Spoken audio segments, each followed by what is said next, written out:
नमस्कार दोस्तों, स्वागत है आप सबका हमारे हिंदी ज्ञान बोध चैनल में। दोस्तों, हम करंट अफेयर की सीरीज कर रहे थे, तो आज है 20 अक्टूबर। 20 अक्टूबर को कौन कौन से महत्वपूर्ण करंट अफेयर के प्रश्न बनेंगे उनको आज के इस वीडियो में करेंगे। तो पहला प्रश्न है आपके सामने, निम्न में से किस सरकार ने रोजगार बाजार 2.0 पोर्टल को विकसित करने के लिए टेंडर जारी किया है? तो ये किया है दिल्ली सरकार ने।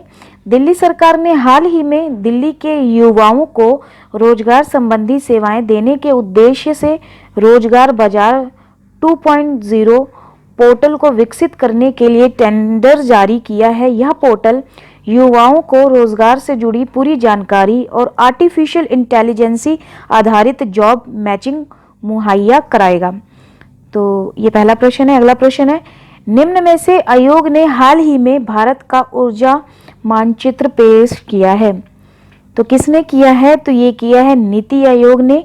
नीति आयोग ने हाल ही में भारत का भू स्थानिक ऊर्जा मानचित्र पेश किया है। इसरो ने नीति आयोग के सहयोग से ऊर्जा संबंधी मंत्रालयों के साथ मिलकर एक व्यापक जीआईएस ऊर्जा मानचित्र विकसित किया है। यह मैप देश के सभी ऊर्जा संसाधनों के एक समग्र तस्वीर को प्रदान करता है। अगला प्रश्न है, 20 अक्टूबर को विश्व भर में कौन सा दिवस मनाया जाता है? तो ये मनाया जाता है विश्व ऑस्टियोपोरोसिस दिवस। ऑस्टियोपोरोसिस की रोकथाम, निदान और उपचार के लिए वैश्विक जागरूकता प्रदान करने के लिए समर्पित है। यह ऑस्टियोपोरोसिस की विशेषता हड्डियों के ऊतकों की खराबी है। अगला प्रश्न है, किस राज्य सरकार ने मेरा घर मेरा नाम योजना शुरू की है? तो ये पंजाब सरकार ने की है।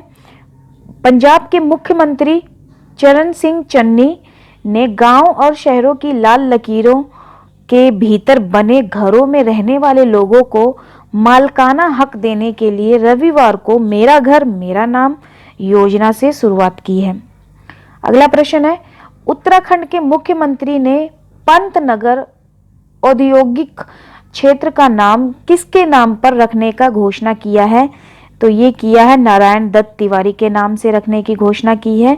उधम नगर जिले का पंतनगर औद्योगिक क्षेत्र अब पूर्व मुख्यमंत्री स्वर्गीय नारायण दत्त तिवारी के नाम से जाना जाएगा।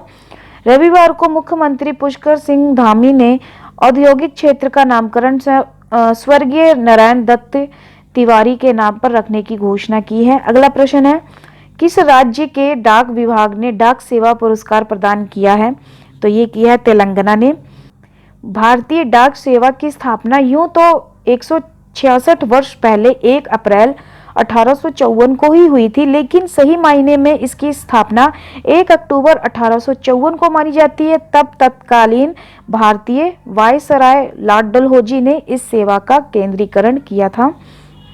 अगला प्रश्न है, किस देश की सरकार ने कच्चे तेल की खरीद का भुगतान करने के लिए भारत से 500 मिलियन अमेरिकी डॉलर की क्रेडिट लाइन मांगी है? तो ये मांगी है श्रीलंका ने। इनके बारे में पढ़ लेते हैं। 500 मिलियन अमेरिकी डॉलर की क्रेडिट लाइन भारत श्रीलंका आर्थिक साझेदारी व्यवस्था का हिस्सा है। इस सुविधा का उपयोग पेट्रोल और डीजल आवश्यकताओं की खरीद के लिए किया जाएगा। और श्रीलंका की जो राजधानी है श्री जयवर्धनेपुरा, कोटिक मुद्रा है इसकी श्रीलंकाई रुपया। श्रीलंका के प्रधानमंत्री महिंद राजपक्षे, श्रीलंका के जो राष्ट्रपति हैं गोतबया राजपक्षे। तो बड़े अजीब नाम है। अगला प्रश्न है, भारतीय रिजर्व बैंक ने भारत के सबसे बड़े सार्वजनिक ऋणदाता एसबीआई पर कितने करोड़ का मौद्रिक जुर्माना लगाया है? तो ये लगाया है 1 करोड़ का, 1 करोड़ रुपए का लगाया हुआ है जुर्माना। पढ़ लेते हैं इनके बारे में भी। आरबीआई धोखाधड़ी वर्गीकरण और वाणिज्यिक बैंकों और चुनिंदा वित्तीय संस्थाओं द्वारा रिपोर्टिंग के अनुसार 2016 में निहित निर्देशों का पालन न करने के लिए जुर्माना लगाया है। एसबीआई के जो अध्यक्ष हैं दिनेश कुमार खारा हैं। एसबीआई का मुख्यालय मुंबई में है। एसबीआई की स्थापना 1 जुलाई 1955 की है। ये मैंने लगा दिया है आपकी जानकारी के लिए। साथ में अगला प्रश्न है, 2021 WHO global TB report TB उन्मूलन में कौन सा देश सबसे ज़्यादा प्रभावित है? तो ये है भारत। विश्व स्वास्थ्य संगठन वर्ल्ड हेल्थ ऑर्गेनाइजेशन ने 2021 के लिए ग्लोबल टीबी रिपोर्ट जारी किया है, जिसमें WHO की जो स्थापना है 7 अप्रैल 1948 की है और WHO का जो मुख्यालय है जिनेवा स्विट्जरलैंड में है। तो ये कई बार पूछा जा चुका है UGC नेट एग्जाम में। अगला प्रश्न है, अक्टूबर 2021 में किस दो देशों ने पहली बार आवासीय रूप से समुद्री संवाद आयोजित किया?